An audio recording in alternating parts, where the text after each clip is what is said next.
সকলকে স্বাগত জানাই আমাদের ইউটিউব চ্যানেলে। আজকের এই ভিডিওতে আলোচনা করব স্ট্যাটিস্টিক থেকে ইম্পর্টেন্ট বেশ কিছু প্রশ্ন। আমার গলাতে একটু সমস্যা হয়েছে, সে কারণে আওয়াজ ঠিকমতো না আসতেও পারে। তোমরা ইম্পর্টেন্ট ভিডিওটা অবশ্যই দেখে নাও, কারণ ইম্পর্টেন্ট ভিডিওটা দেওয়ার আমার দরকার ছিল। আজকের ভিডিওতে সেমিস্টার 3 স্ট্যাটিস্টিক বাঁকুড়া ইউনিভার্সিটির ইম্পর্টেন্ট বেশ কিছু প্রশ্ন নিয়ে আলোচনা করব।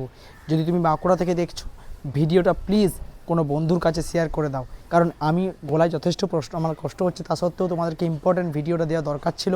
সামনেই তোমাদের পরীক্ষা, সেই জন্য এই ভিডিওটা দিচ্ছি। অবশ্যই ভিডিওটা শেয়ার করতে একেবারেই ভুলবেন। যেগুলো থিওরি টাইপের প্রশ্ন আসে সেগুলো দেখে নাও।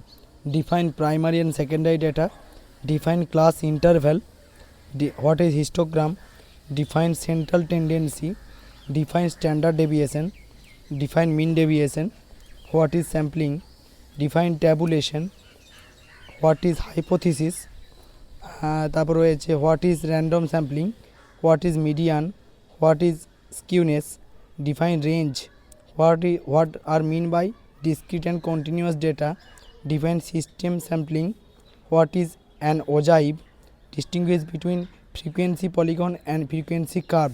এই প্রশ্নগুলো ভালো করে প্র্যাকটিস করো। তারপর দেখো, এই ধরনের ক্যালকুলেশনগুলো তোমরা ভালো করে প্র্যাকটিস করবে। Mean, median, mode, standard and mean deviation, time series analysis যেটা মুভি অ্যাভারেজ খুব important, skewness, chi square test, এইগুলো কিন্তু ভালো করে প্র্যাকটিস করবে বড় প্রশ্নের জন্য। দেখো, আমার স্টুডেন্টদেরকে একটা আমি পরীক্ষা নিয়েছিলাম মক টেস্টের মতো, সেই প্রশ্নটাও তোমাদেরকে দিচ্ছি। যেখানে 1 নম্বরে বলা আছে number of traffic road accident দেওয়া রয়েছে স্মল টাউনে, সেখানে তোমাদেরকে মিন অ্যান্ড স্ট্যান্ডার্ড ডেভিয়েশন করতে হবে। পরের প্রশ্ন থেকে ওজাইভ করতে দেওয়া হয়েছে, একটা ডেটা দেওয়া আছে মার্কস আর নাম্বার অফ স্টুডেন্ট, সেখানে ওজাইভ করতে হবে। পরেরটা দেওয়া হচ্ছে দেখো কোয়ার্টাইল ডেভিয়েশন করতে হবে, একটা ওয়েট এবং ওয়ার্কার দেওয়া রয়েছে।